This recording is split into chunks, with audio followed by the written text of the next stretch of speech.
Police লাইনের ভিতরে ঢুকে কনসার্ট বন্ধ করে দিল।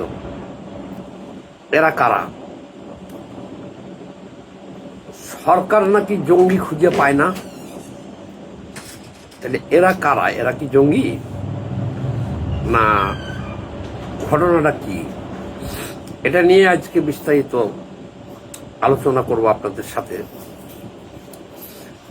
জাতিসংঘ বলছে যে তোমাদের বাংলাদেশে আল কায়দা ঘাঁটি গেড়েছে বা জঙ্গিবাদের উত্থান হয়েছে। কে বলল? জাতিসংঘ বলল। সাথে সাথে আমাদের বাংলাদেশের স্বরাষ্ট্র মন্ত্রণালয় থেকে স্বরাষ্ট্রমন্ত্রী বললেন যে এগুলো কথা হলো অনুমান নির্ভর, বাংলাদেশে কোনো জঙ্গিবাদ নাই। সাথে সাথে কিন্তু ডিনাই করে দিল। এখন তারপরেই দেখা গেল যে ব্রাহ্মণবাড়িয়ায় পুলিশ লাইন বলতে কি বুঝেন আপনারা? একটা থানা পুলিশ থাকে 20-50 জন, আর একটা পুলিশ লাইন বা ব্যারাকে পুলিশ থাকে হাজার হাজার, এবং সেই লাইনে সেটা সংরক্ষিত এলাকা, বাউন্ডারি করা থাকে। সাধারণ মানুষের সেখানে যাওয়াটা হলো নিষিদ্ধ। সেটা হলো বা ভয়েও সাধারণ মানুষ পুলিশ লাইন বা পুলিশ ব্যারাকে ঢুকে না। সেই পুলিশ ব্যারাকের ভিতরে পুলিশের প্রোগ্রামে কনসার্ট হইতেছে। সেখানে ব্রাহ্মণবাড়িয়ার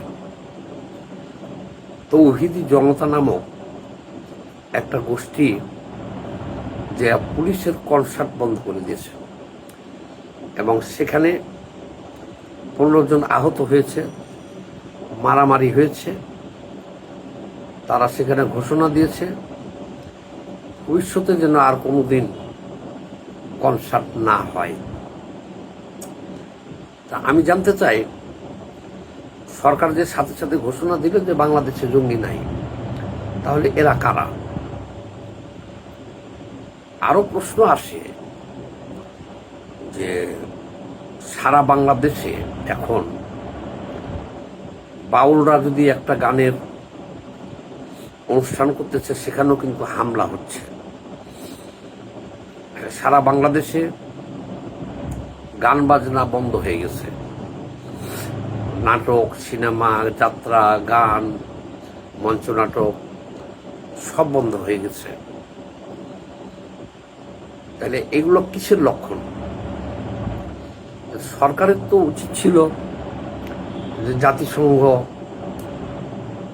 যে বলছে যে বাংলাদেশে জঙ্গিবাদের উত্থান হয়েছে, তাহলে তাদের সহায়তা ঠিক আছে, দেখি তোমরা যখন বলছো তখন তোমাদের কাছে কি তথ্য আছে এগুলো দাও, আমরা একটু তদন্ত করে দেখি। সেটা না করে সরকার পাশ কাটিয়ে গেছে। এখন বাংলাদেশের যে অবস্থা, আমরা যারা বাংলাদেশে বসবাস করতেছি তারাও তো দেখতেছি কি ভয়াবহ অবস্থা। এই তৌহিদি জনতা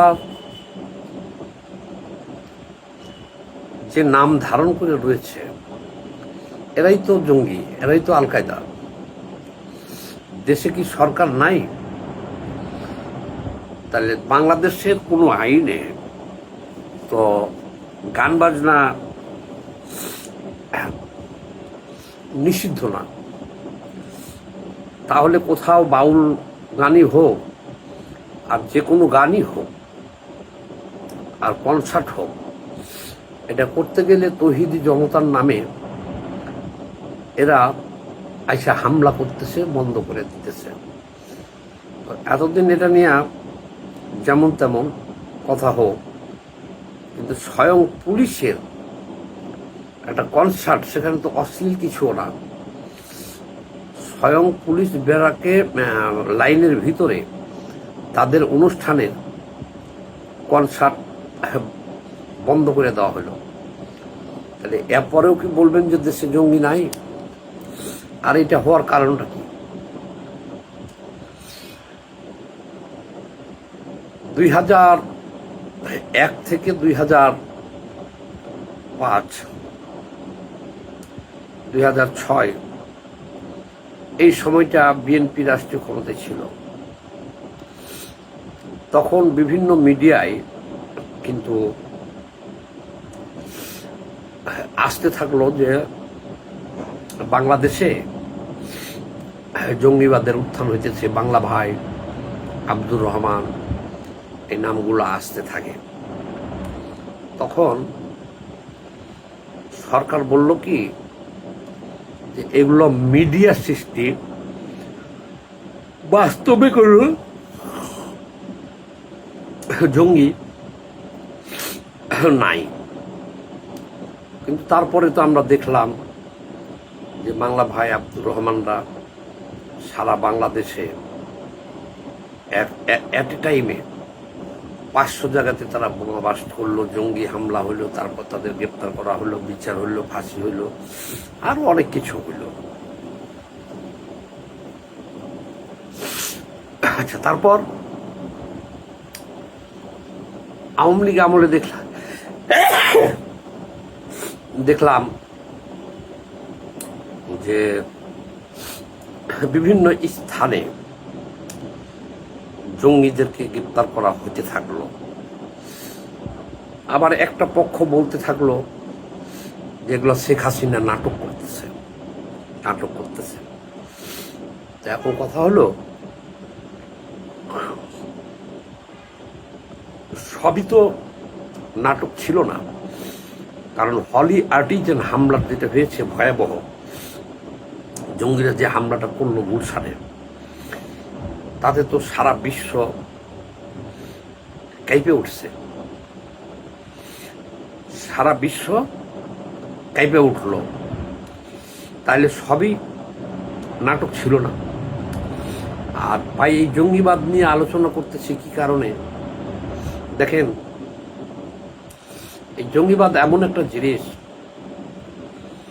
সারা বিশ্বে এটা ধিকৃত, নিকৃষ্ট। আফগানিস্তানের অবস্থা দেখেন আপনারা হয়তো অনেকেই জানেন না, না জেনেই কথা বলেন, যাদের স্টাডি নাই। আফগানিস্তান পৃথিবীর ইউরোপ আমেরিকার চাইতেও একটা সুখী ধনী দেশ হতে পারত। তাদের এত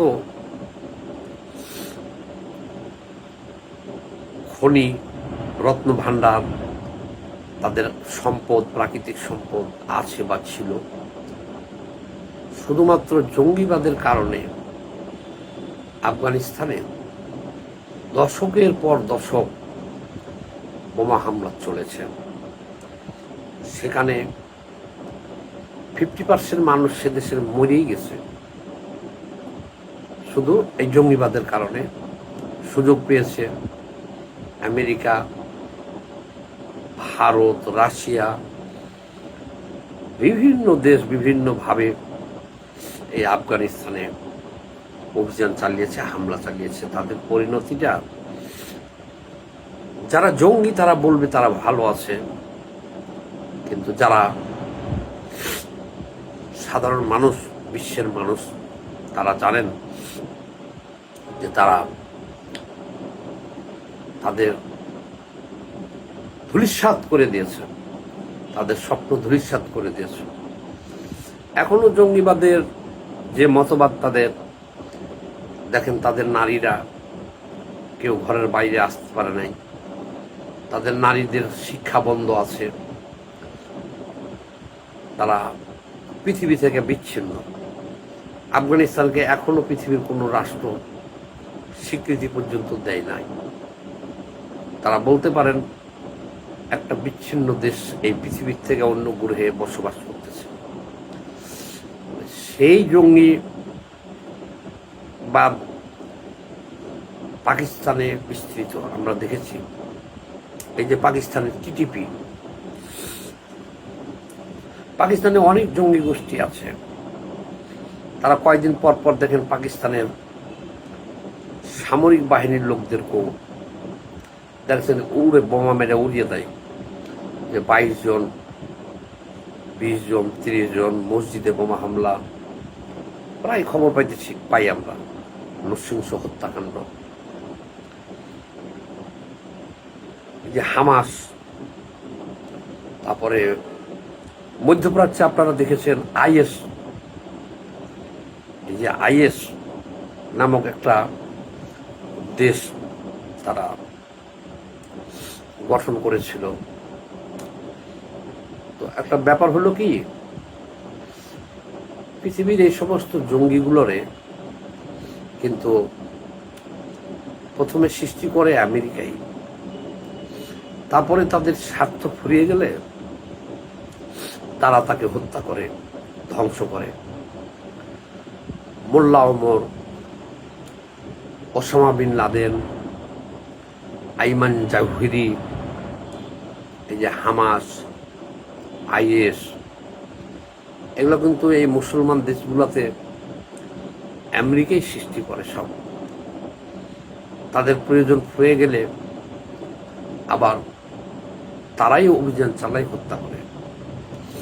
এই যে বাংলাদেশে এখন যে জঙ্গিবাদের কথা বলতেছে,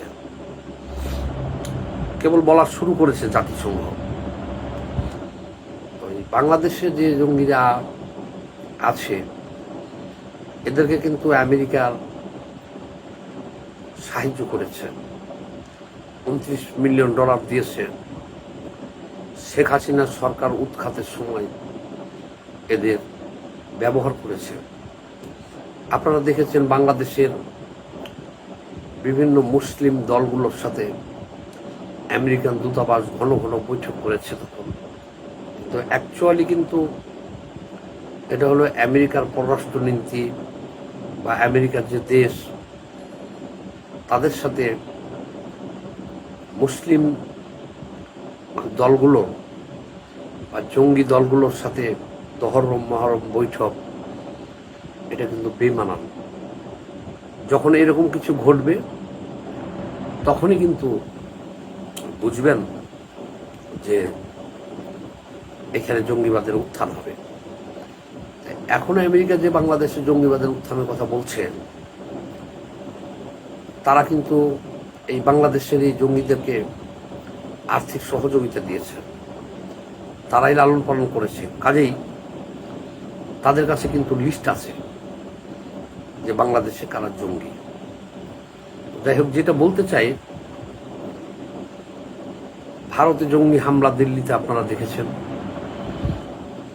জঙ্গিবাদ মানেই হলো হত্যা, ধ্বংস, মৃত্যু, আর এটি তৈরি করে হলো আমেরিকা, ইউরোপীয় ইউনিয়ন।